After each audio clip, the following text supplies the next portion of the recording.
এত রাত হয়ে গেল, সকাল থেকে ছেলেটা বেরিয়ে গেছে, তোরা এখন আমাকে জানাচ্ছিস? আমাকে আগে জানাতে পারলি না? তা আমি কি অথর্ব হয়ে গেছি নাকি? আপনি তো চিন্তা করবেন না দাদা, একটু শান্ত হয়ে বসুন না। কি বলছো কৃষ্ণা? চিন্তা করবো না? ছেলেটার কালকে বিয়ে, বলছি রাত হয়ে গেছে, ছেলেটার কোনো পাত্তা নেই। আপনি একটু চুপ করে বসুন না। কি করে চুপ করে বসে থাকবো? কি করে চুপ করে বসে থাকবো? এই মেয়েটার মুখের দিকে তাকিয়ে দেখো তো কি অবস্থা হয়েছে ওর।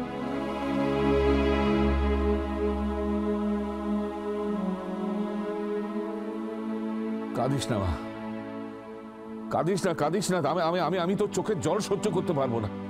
কি করব বল? আমার এমনই দুর্ভাগ্য যে ছেলেটাকে এতটুকু দায়িত্ব কর্তব্য শেখাতে পারলাম না। তুই আমার ক্ষমা কর মা, ক্ষমা কর। এইভাবে বলো না বাবা, এইসব আমার ভাগ্য। অ্যানি একটা ফোন কর না। অগ্নি আর সঞ্জয় তো অনেকক্ষণ বেরিয়েছে, একটা ফোন করে খোঁজ নে।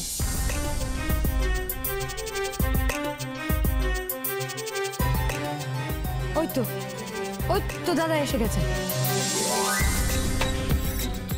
এই কি রে, কোনো খবর পেলি? না বাবা, আমি ওর বন্ধু বান্ধব ক্লাব সব জায়গায় দেখেছি, আদি কোথাও নেই। খুঁজে লাভ নেই, কারণ পাওয়া তো যাবে না আদিকে। যে ইচ্ছে করে লুকিয়ে আছে তাকে কি খুঁজে পাওয়া সম্ভব? সম্ভব তো নয়। আর আদি ইচ্ছে করে লুকিয়ে আছে। ও হ্যাঁ, আমার যেটা মনে হয় সেটা হচ্ছে যে এই যাদেরকে নিমন্ত্রণ করা হয়েছে এই বিয়েটার জন্য, তাদেরকে ইমিডিয়েটলি একটা ফোন করো, ফোন করে আসতে বারণ করে দাও। বিয়েটাই যেখানে হবে না সেখানে লোকজন এসে কি করবে বলো? বর ছাড়া তো বিয়ে হয় না, আর বর তো বাড়িতে নেই, কাজে বিয়েটা হবে না। লোকজনকে ডাকা মানে শুধু শুধু লোক হাসানো। তার থেকে লোকজনকে আসতে বারণ করে দাও, যা হওয়ার শুধু বাড়ির লোকের সামনেই হোক, আমাদের মাঝখানেই হোক আর কি। আচ্ছা, এই যে এই মেয়ে, তুমি এখনো চুপ করে থাকবে? আমি ভাবতে পারছি না। এবারে তো অ্যাটলিস্ট বলো, আদি কেন বিয়েটা করতে চাইছে না? আদি কেন বাড়ি থেকে চলে গেছে? তুমি তো জানো কারণটা কি। তুমি এখনো এই মিথ্যাচারটা।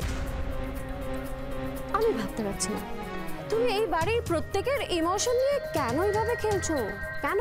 রাজেশ্বরী, এই এক কথা রোজ বলে তোমার কি লাভ হচ্ছে বলো তো? লাভ কিছু হয় না, কারণ লাভ হওয়ার কিছু নেই। আমার চোখের সামনে মিথ্যাচার হয়ে যাবে, এটা না আমি সহ্য করতে পারি না। হ্যাঁ, একদম সহ্য করতে পারি না।